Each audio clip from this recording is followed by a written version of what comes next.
Assalamualaikum dan kembali lagi ke Izzah Review. So hari ni kita akan bahas tentang episod ke-5 Ultraman Decker. Tapi macam biasa, sebelum kita mula bahas, kita ke intro dulu, okey?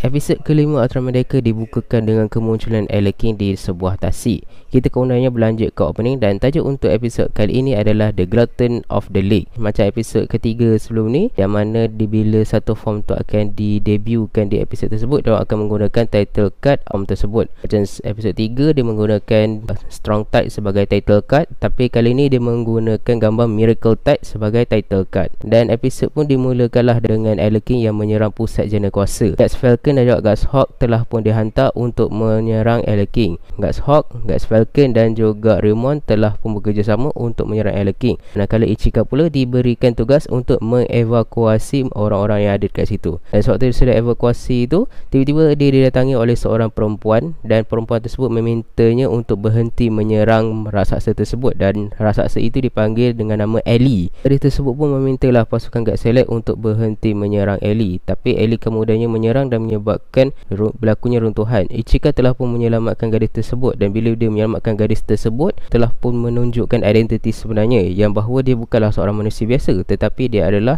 alien, dan alien dia adalah alien pit. Dan bila Ichika terkejut tu, tiba-tiba seketul batu daripada runtuhan tu menghempak kepala dia dan dia pun pengsan. Ichika kemudiannya terjaga dan mendapati dia berada di rumah gadis tersebut. Sebelum dia sempat menghubungi pasukan Guts Select, dia situ telah pun memintanya untuk tidak berbuat demikian, dan dia menyatakan bahawa dia adalah alien daripada planet Pit, dan dia telah pun terdampar kat bumi dan dia tak dapat balik semula ke planet dia kerana bumi telah pun diliputi oleh kubah sphere. Dia kemudiannya menerangkan bahawa dia mempunyai seekor haiwan peliharaan iaitu Ellie the Alekin, dan Ellie adalah satu-satunya teman yang dia ada sampai sekarang ni. Tapi bagaimanapun dia sering memberi makan Ellie dan menyebabkan Ellie jadi semakin besar. Dia kata kebesaran Ellie yang cepat berbanding dengan keadaan di planet Pit mungkin adalah pengaruh daripada keadaan di bumi.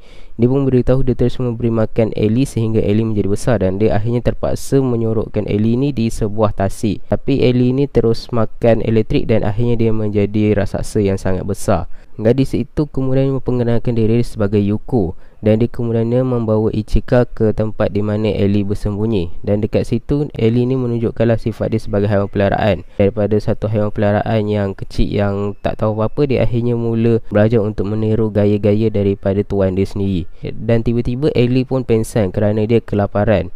Ichika kemudiannya balik ke pangkalan Guts Select iaitu Nest DC dan meminta Hanijiro sekiranya TPU mempunyai sebuah bateri, dan dia pun beritahu bahawa ada satu bateri yang bernama Mega Earth yang merupakan model lama tetapi yang mempunyai tenaga yang cukup untuk memberikan tenaga elektrik kepada penduduk setempat sekiranya masalah blackout berlaku, dan dia boleh bertahan selama 3 hari. Ichika kemudiannya menanyakan lokasi dia. Selepas diberitahu lokasinya oleh Hanijiro, dia kemudian meminta Hanijiro untuk merahsiakan benda tersebut. Tapi malangnya rancangan Ichika tak berjaya apabila Asumi dan Raymond akhirnya mengetahui niat sebenar dia. Ichika kemudian memohon maaf kepada ahli pasukan Guts Select kerana tindakannya itu. Namun Kapten Taiji memaafkan dia dan menyatakan bahawa beliau sendiri yang akan mengeluarkan arahan untuk melindungi Ellie, dan dia pun membenarkan Ichika membawa Mega Earth kepada Ellie untuk diberikan makan. Ichika pun menceritakan bahawa dia sama seperti Yuko, sebab sebelum ni dia pernah mempunyai seekor anjing dan dia pun membuat benda yang sama, iaitu dia sentiasa memberi makan anjing dia. Namun bagaimanapun keadaan mula berubah apabila Alekin mula menjadi ganas secara tiba-tiba, dan Kazaki Sawa pun memaklumkan bahawa tindakan mereka memberikan makan Alekin tu tenaga elektrik yang banyak adalah satu kesilapan yang besar kerana telah menyebabkan dia telah pun terisi penuh dan menyebabkan dia mengamuk. Lihatkan Alekin yang mengamuk, Raymond mengarahkan Asumi untuk menghentikan pergerakan Alekin.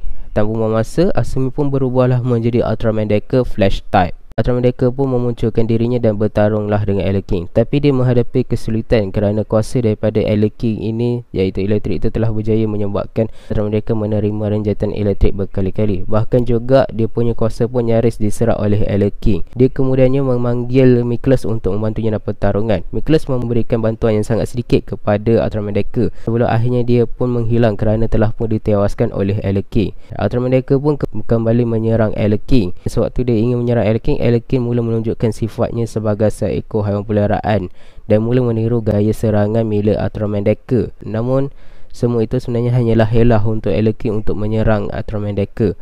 Daripada ketika itu, kad Ultraman Decker Miracle Type mula muncul.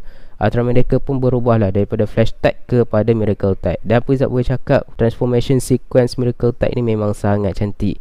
Kalau comparekan dengan Strong Type, dua-dua okey sebenarnya, tapi Izzat lagi suka Miracle Type lah, sebab dia nampak lagi elegan, orang kata dia punya pertukaran tu. Dan dia punya CGI pun memang sangat cantik. Dan bila Ultraman Decker telah memasuki bentuk Miracle Type ni, dia pun bertarunglah semula dengan Anakin dan menunjukkan kebolehan-kebolehan yang ada pada Miracle Type ni. Decker kemudiannya menggunakan kuasa dia, iaitu sejenis macam kuasa magis lah, untuk menukarkan Anakin ni daripada satu raksasa yang besar. Dia kemudian menukarkan Anakin ni menjadi raksasa yang kecil seperti sedia kala, dan dia kemudian diserahkan balik kepada tuan dia tadi. Ketua timbalan iaitu Kaizaki Sawa pun menegurlah tindakan Taiji Murahoshi yang menyebabkan keadaan tersebut menjadi teruk. Dia memaklumkan kalau dia ada di situ, mungkin keadaan seperti ini tidak akan terjadi. Dia bagaimanapun menyatakan bahawa dia mungkin bertindak seperti itu kerana dia tertarik dengan sikap Ichika yang ingin membantu jenis alien.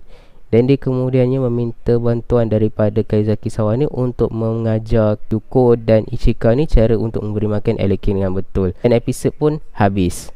So macam biasa, lepas kita breakdown satu episod ni, sekarang ni lah masa untuk kita mereview pula episod kali ni. Bagi saya episod kali ni best. Saya sangat suka dengan episod kali ni. Debut Miracle Type memang best. Saya sangat suka dengan dia punya ability apa semua tu. Dan cerita ni pun orang kata macam adorable lah orang kata. Sebabnya episod ni macam mengetengahkan hubungan antara tuan dan haiwan peliharaan. Dan Izzat pun perasan episod ni lebih dominan ke arah karakter Ichika, which is sebenarnya bagus. Sebabnya kalau macam Ultraman Trigger sebelum ni, memang kebanyakannya memang hanya ditumpukan pada karakter Kengo sahaja. Tetapi dalam cerita ni, karakter tu orang kata mendapat masa untuk diorang sendirilah. Dan episod kali ni lebih dominan ke arah Ichika. Asumi tu orang kata dah jadi macam karakter sampingan lah. Tapi Izzat tak kisah sangat pasal benda tu. Izzat suka je. Izzat sangat suka lagi satu, episod ni punya fight scene pun ok. Izzat sangat suka. CGI pun memang cantik. Pacing pun memang ok. Sama daripada episod 1 pun memang dah ok dah pacing dia. Izzat rasa menjadi kekurangan dekat episod ni, Izzat rasa mungkin debut daripada Miracle Type lah. Sebab Izzat rasa macam Miracle Type tu muncul kejap sangat. Dia muncul, dia tunjukkan kebolehan di sikit-sikit, lepas tu dah terus habis. So Izzat rasa macam alah, sekejapnya tunjuklah lagi kan kebolehan Miracle Type tu. Tapi kan dia nak tunjukkan lagi kebolehan dia di episod akan datang ke. So itu sajalah review Izzat untuk episod kali ni. Bagi Izzat, episod kelima ni memang episod yang best.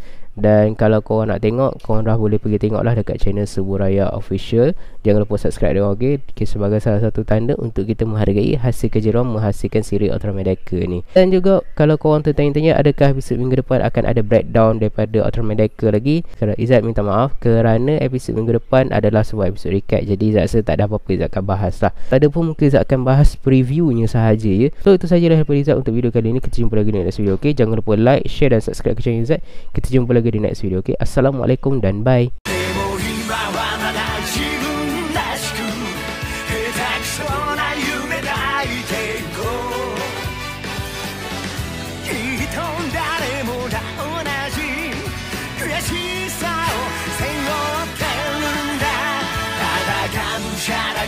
走ればいい」「呆れる